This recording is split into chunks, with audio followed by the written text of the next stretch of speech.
Hello and welcome today. My name is Michael Harman. I'm a commercial director here with the Corian in London. I'm joined today by Rumens and Tracey Neuman to discuss the upcoming changes with the proposed Labour budget on the 30th of October.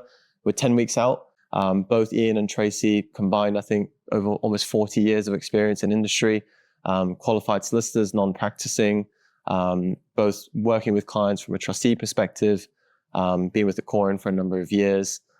Of course, we've managed to find some time with you today because we don't have the changes just yet. We have an idea of what's coming, but I'm sure you're going to be busy post-budget. It'd be good to know before we sort of get into the nitty-gritty of maybe what's happening and what's to come, where have we come from? How have we got to where we are today? And what do we sort of need to consider from the past before we look forward? Ian, from your perspective, where have we come from? Thank you for the introduction, reminding us how long we've been in the kind of the industry.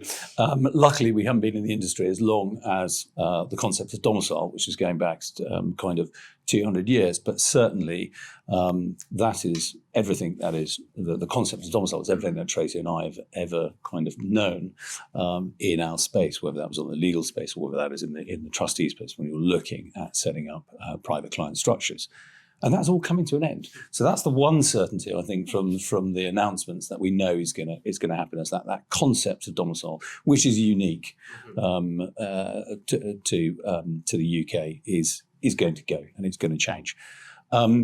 With that, there will be some major changes to the way that people are taxed for, or perhaps they use trusts going forward.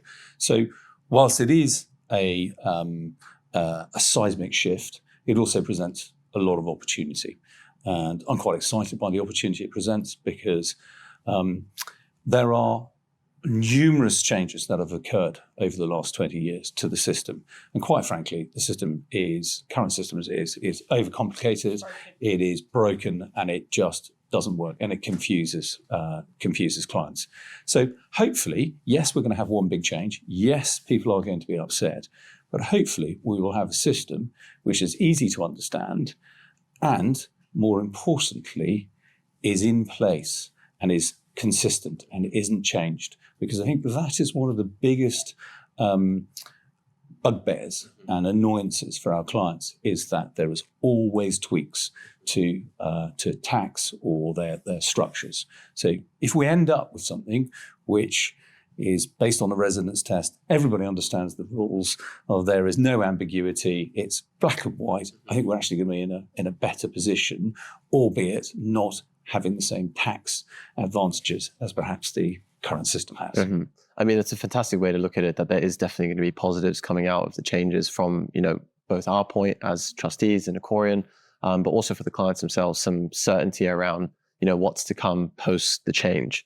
But before we get to that point, Tracey, what do you think, whether it's clients, intermediaries, what do you think that, they need to be doing in preparation leading up to the 30th of October? And perhaps, maybe the changes aren't known from that date, but they may be shortly after that.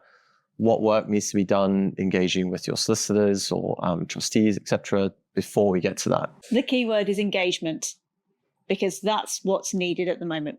No one knows exactly what the rules are going to say. We've got some quite detailed guidance as to where they're looking to go. But as with all these changes, there's going to be There's going to be tweaks. There has historically always been tweaks, particularly once they start to work out the true implications of the changes. So really, the key thing, I think, for any individual is to work out where they want to be. Where do they want to live? If they want to stay in the UK, look at how long you've been here now. You need to know when you became resident, when your structures were set up. Are you the settlor? If you're not the settlor, actually, a lot of the proposed changes aren't going to have much impact for you. In fact, they could actually improve your tax position if you're settlor's resident. So there's always a downside, but then there's upsides for others. And I think understanding your personal situation, your plans for the future, and one of the things you always saw with domicile is, I'm only here while the kids are at school. It was the classic line. And then the kids were at school for, but they're at university now. And then they ended up staying. Now it's going to be much more cliff edge, effectively, because 4 years, your regime's going to change once you've been for 4 years. It's going to change again after 10. And those are going to be the key dates. If you know where you want to be in 3 years' time, and you've only just come to the UK, you can go, okay, well, I'll leave in year 3. I don't want those rules to apply. I don't want to be caught by the inheritance tax net. I'll leave in year 9. It sort of gives you deadlines to determine what you want your future to look like. Now, when you get to that deadline, your position's changed, who knows? But to Ian's point, I would love his optimism that the rules won't have changed and we'll have something stable, but they will have changed. We'll probably have a new government again, and they'll be hopefully a bit more friendly. But I think that's your key sentiment is, where do you want to be? Where do you actually think your life is? Where are your friends? Where are your children? And those are often the big drivers. I mean, I've worked with a number of clients in the past, I'm sure you have, who go, oh, well, I don't like the tax regime, I'm going to go to Monaco. And then they last about 6 months before they want to blow their brains out because it's too small, or they don't know the right people and there's no life. So they end up moving. So the very trite saying, but everyone always says it, don't let the tax tail wag the dog. It's more about your life. And everything else can follow, but you just need the expertise behind you and the people behind you who can support you in that journey to get you where you need to be. And as you have those discussions with clients, obviously looking into the future around, whether it's a move, whether it's staying, what the next 3, 5, 10 years looks like for them as you plan backwards, what tools do they need to equip themselves with leading into that change from a more technical standpoint, whether it's reporting, understanding, historical records, what are the sort of exact implementation tools that they need to be well equipped for that change that's coming, whether it's for with a trustee or with the solicitor or anyone. Also, I think if you're having a conversation with your trustees, you need to ask them to make sure all their financial records are up to date, because there will be different rules that apply to different periods. So we're going to need to know for those individuals whether they can take advantage of some of the reliefs that are being proposed. Now, that will only apply to certain income if you're the settlor of the trust. It won't apply to all the income. It's not actually clear they'll apply to any of the income yet, but they've said it might. So we're optimistic, but that's going to be the key. You've got to have the information in place that's necessary for your advisors to be able to give you something meaningful. We can all give you a very general answer. Even Ian and I, who don't advise, can give you a very general answer on what the potential implications are. But your solicitors and your accountants are going to be the ones who give you the detail, and they're going to need that background data to do that. And that starts with a conversation with your trustees. I think there are some other things that you need to actually nail down, and that is, when did we arrive in the UK? When did we become residents? Yes, these are also quite kind of pertinent questions. We've got to be honest with the clients and say, what is your likely spending going to be over the next 10 years, and how are we going to fund that? And what are you going to need? What are your requirements as your family grows? Well, because you're going to have a very short period of time to actually consider bringing money into the UK. So it's more about I think the overview of the family plan of where do we want to be, as you said, in 3, 5, 10 years. And subjects, yes, there will be kind of changes, and then overlaid on top of that, to your point, there are, which I think is quite good now, there are going to be some clear kind of decisions that need to be made at the 4-year point, at the 10-year point, and it's kind of factoring all of those in, having that conversation, because most of the clients won't really want to get too bogged down in the detail, technical aspects of the yellow or orange Tolly's tax books. Is not really something that they want to know. They just want to know, right, how is this structure going to be fit for purpose in 10 years in the new regime and support my family? And one of the other conversations that Tracey was touched upon as we're walking down here is really, You might find that where we have one structure at the moment, one trust, we might see that being split into two. So you might have one where the settlor and his wife are totally excluded, and that is almost a dynastic structure. So there's no benefit that's being received. And then you will have the family life style, I suppose, and income generating structure. Yes, there are not going to be the tax benefits that you get from that, but it still will protect against divorcing spouses, creditors, etc. But also a protection mechanism for you. You know, as much as we hate to admit it, you never know what your children are going to be like. They could be very motivated and determined to make their own path in life. Equally, they could be happy to sit back and rely on the money that's already there. And there's a lot to be said for giving people purpose. So actually, if it's not readily available, if there's some sort of mechanism around it, some guidance around what money will be provided for and that sort of thing, that is a big thing, actually. And it gives a lot of security to the creators of wealth to know that if something happens to them, the money's not going straight to their children who go off and buy Ferraris and Lamborghinis. Yeah, I mean, it's clear that, you know, whatever is coming in terms of the changes, if there hasn't even been a conversation at this point, then, you know, it's pertinent to almost take that ticket with, whether it's your solicitor, whether it's even with us as a trustee, and begin, you know, preparing for what's to come, because it's almost, you know, the most seismic change that we've seen in this type of regime with regards to the res non-dom piece for, like you said, almost centuries, right? So without having that conversation early, you put yourself at risk that it can be too late. And from more of like a perspective internally with us and our clients, what have we been doing, at least within Acorian, in terms of our client segments? Have we been putting them into specific areas and understanding them in advance so that we can prepare them for that change? Well, it comes as no surprise that we've always been looking at the potential for a kind of res non-dom changes. We didn't predict it was going to be as large as a shift as we're seeing at the moment. And every year we run an annual kind of just test to kind of have a look and say, right, if there were some changes on a scale of 1 through to 10, what would it look like? What would affect it? It's part of our own business planning to see what potentially, if, you know, Armageddon came, what would it look like, which is important for us. And then all we've really done is we've lifted that up, and Tracey and myself and some of the other team scratched our heads, and we came up with 7 buckets, from not affected through to, crikey, there's a lot of work, you're going to be massively affected, that family. And we, as soon as it was announced in March, we wrote out to all our clients saying, look, you would have seen in the headlines, in the news headlines, that there are going to be some changes to the res non-dom. Both parties have said that.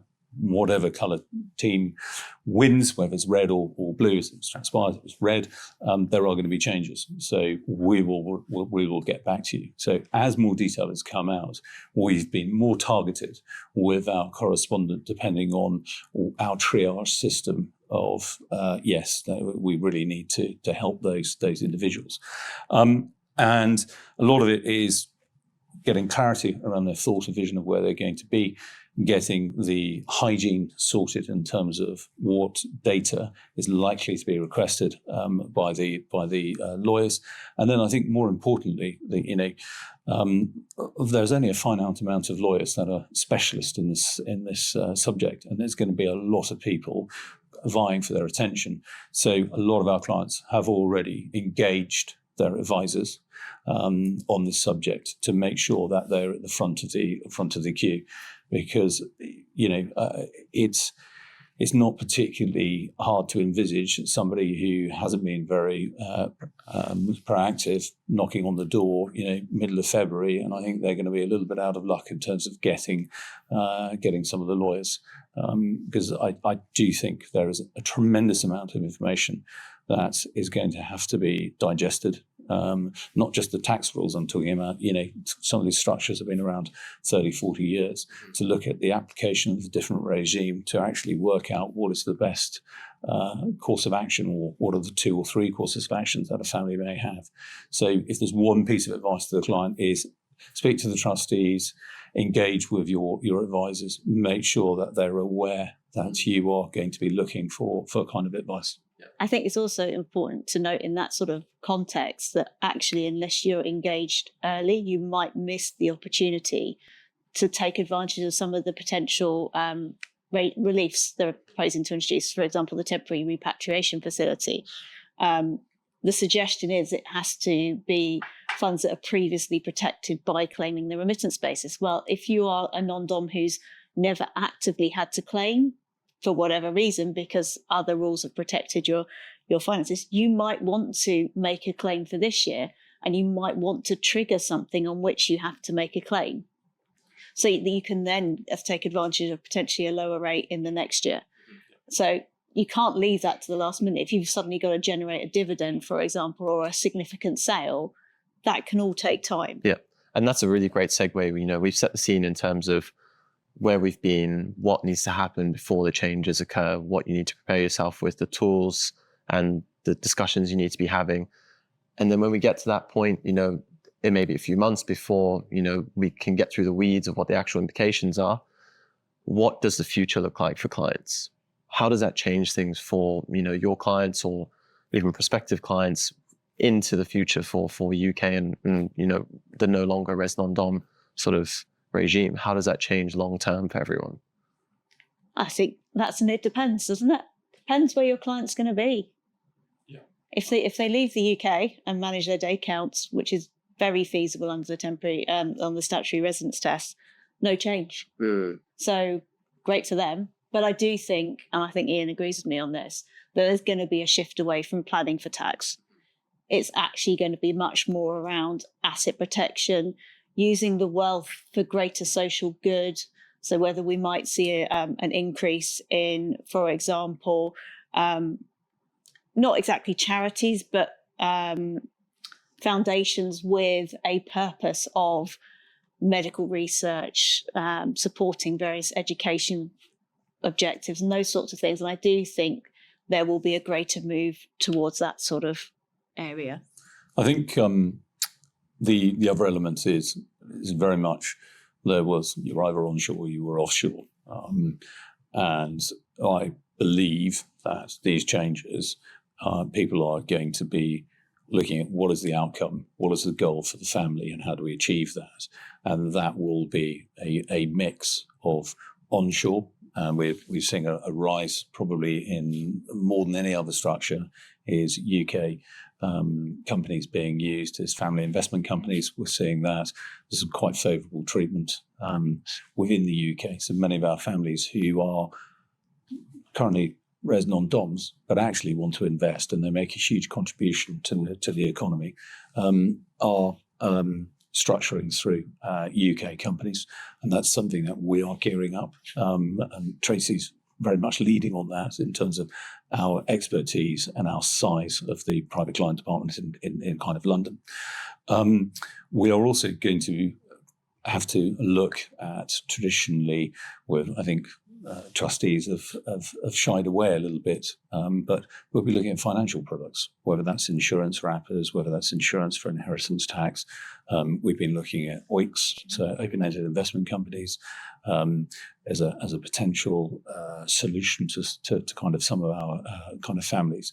So it is going to be ultimately we are here, I see, to effectively give time back to the families, to support family offices, to support ultra high net worths. And so effectively we absorb the complexity of having significant wealth. So whether that is your compliance, whether that's a regulatory or tax elements of it, whether that is just providing corporate governance to the structure, that is what we do. And whether or not you have a structure around it or where that structure is, it doesn't really make much difference, because the families, whether they're using a trust or they're not using a trust, still need that underlying framework to carry on their everyday life, to preserve their wealth, and in many cases to enhance that. And I think one of the key things that is still continuing to grow is that regulatory compliance. Won't necessarily be relevant in the context of onshore companies, but with the register of overseas entities, there was a whole requirement of verification. That's now coming to Companies House generally. So where you've got in family investment companies that are UK based, they're also going to have to verify all that information. Now, that is a process. The penalties for doing that wrong are really severe. They can be criminal.